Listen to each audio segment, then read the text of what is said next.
ಘಟ್ಟದವರು ಯಾವಾಗೂ ಸ್ಪೀಚ್ ಮಾಡಿ ತೋರಿಸಿದ್ದೀವಿ. ಯಾಕಂತ ಹೇಳಿದ್ರೆ ಶಿಡ್ಲಘಟ್ಟದ ಎಂಥ ಮೈಲುಗಲ್ಲಾಗಿದೆ ಅಂತ ಹೇಳಿ 3 ಸರಿ ಸಬ್ ಇನ್ಸ್ಪೆಕ್ಟರ್ 3 ಸರಿ ಇನ್ಸ್ಪೆಕ್ಟರ್ ಆಗಿದೆ.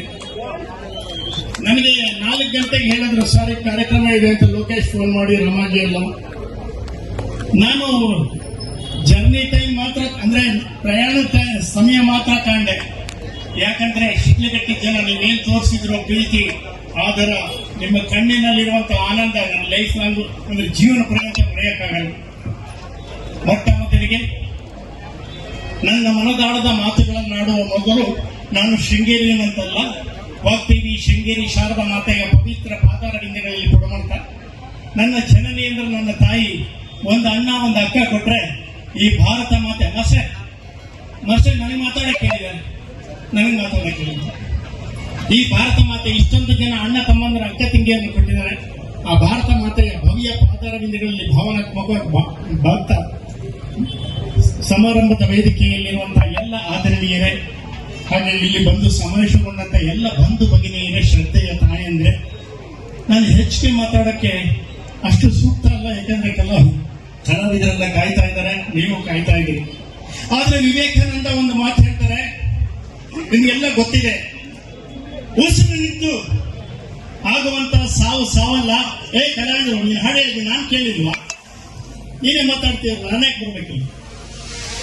ಉಸಿರು ನಿಂತು ಆಗುವಂತಹ ಸಾವಲ್ಲ.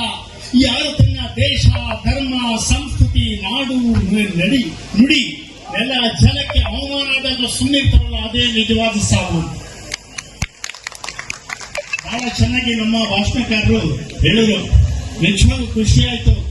ಯಾಕೆ ಈ ಕುವೆಂಪು ಇಂಥ ಕವನವನ್ನು ಬರೆದಿದ್ರು ಅಂದ್ರೆ,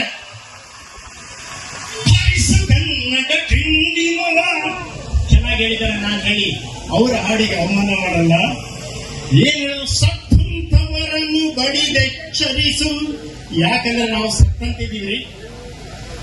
ನಮಗಿಂತ ನಂತರ ಹುಟ್ಟಿದಂತ ತಮಿಳು ತೆಲುಗಿಗೆ ರಾಷ್ಟ್ರೀಯ ಸ್ಥಾನಮಾನ ಸಿಕ್ತು. ಆದ್ರೆ ಅದಕ್ಕಿಂತ ಪುರಾತನವಾದ್ದು ಕನ್ನಡ ಭಾಷೆ ಅನ್ನೋದು ನಾವು ಕಾರಣಕ್ಕಾಗಿಲ್ಲ. ಹಾಗಂದ್ರೆ ತಮಿಳಲ್ಲಿದೆ ಶಿರಪ್ಪಾಧಿಕಾರಂ ಅಂತ ಹೇಳಿ ಮೊದಲಿನ ಕೃತಿ, ಅದರಲ್ಲಿ ಕನ್ನಡದ ಉಲ್ಲೇಖ ಇದೆ. ಕನ್ನಡ ಕಳೆದ ನಮಗಿಂತ ಪ್ರಾಚೀನ ಭಾಷೆ ಅಂತ. ಆದ್ರೆ ಒಬ್ಬ ಚಲನಚಿತ್ರ ನಟ ಕನ್ನಡ ನಂತರ ಹುಟ್ಟಿತ್ತು ಅಂದ್ರು, ಅದಕ್ಕೆ ನಾವು ಉಸಿರೆತ್ತಕ್ಕಾಗಿಲ್ಲ. ಅದೇ ತಮಿಳು ಬಗ್ಗೆ ಹೀಗೆ ಹೇಳಿದ್ರೆ ಯಾರಾದ್ರೂ ಬಿಡ್ತಿದ್ರ? ಕನ್ನಡ ಎಷ್ಟು ಪುರಾತನ ಭಾಷೆ ಅಂದ್ರೆ 3ನೇ ಶತಮಾನದಲ್ಲಿ ಗ್ರೀಕ್ನಲ್ಲಿ ನಡೆದಂತಹ ಒಂದು ನಾಟಕದಲ್ಲಿ ಕನ್ನಡದ ಅನೇಕ ಸಾಲುಗಳು ಅಲ್ಲಿ ಉದ್ಘರ್ಸ. ಆದ್ರೆ ನಮ್ಗೇನನ್ಸಿದೆ ಅಂದ್ರೆ ಕನ್ನಡ ಏನೂ ಅಲ್ಲ ಅಂತ.